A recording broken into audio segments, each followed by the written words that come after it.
Wouldn't it be amazing to be constantly booked with your dream clients? You know, the ones that love you, have to work with you, and are willing to pay what you're worth? It sounds a little too good to be true, doesn't it? The thing is, it's not, but it does require a bit of work and a lot of strategy to make it happen. Don't worry, I'm going to tell you exactly what you need to know.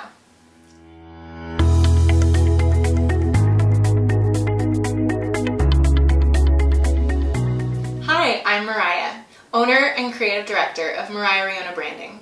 I specialize in brand design and brand strategy for creative female entrepreneurs. This video is the first in a series all about getting to know your ideal client and how to market to them. So let's dive in. Before we get started, we really need to discuss what an ideal client actually is. Now, this is a pretty common buzzword these days. If you have been in business for any time at all, and if you've been working on your brand, you've probably heard the term ideal client. But I've realized a lot of people don't actually know what that means. Your ideal client is the demographics, psychographics, values, and qualities of your brand's dream or perfect client. To clarify, demographics are the objective characteristics of your ideal client. These might include age, location, marital status, household income, education, things like this. In contrast, your psychographics are choices that are made by the ideal client, things that describe their behavior, lifestyle, etc. These would include where they shop, where they vacation, brands that they value, hobbies, interests, and their values in general. So why is this so important? Well, the thing is, when you know the demographics, the psychographics, the values and characteristics of your ideal client, you can start marketing to that person more effectively. Now, even though an ideal client is not a real person, when you market to the ideal client effectively, you start attracting people who have very similar qualities and values.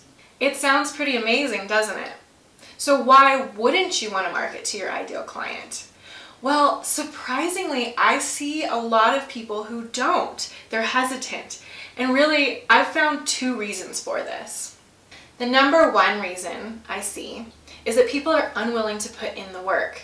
Like I mentioned at the beginning of this video, there is a lot of strategy and there's work involved to figure out and then market to your ideal client. In the next video in this series, I'm going to walk you through a lot of the key points to help you figure out your own ideal client avatar.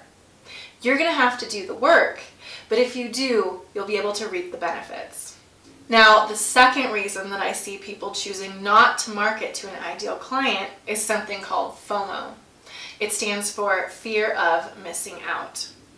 But here's the thing, in a successful business, there's just some people who aren't going to like you.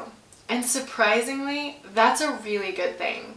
This is the idea in branding of attract and repel. Basically, you want to attract only your ideal client and repel anyone who's not. That way, you're spending all your time working with your dream clients, and you're not wasting time trying to convince others that you're worth the money or you're the right one. Your ideal client already knows. In the next video, we're going to get into the nitty-gritty of how to actually figure out who that ideal client is. Then, with the rest of the series, I'm going to teach you how to effectively market to them.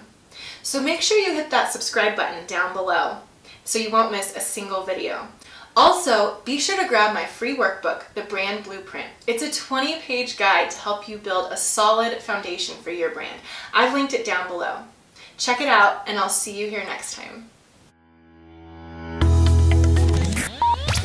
Wouldn't it be... Okay, I feel like... Okay, let's do it. Let's start over.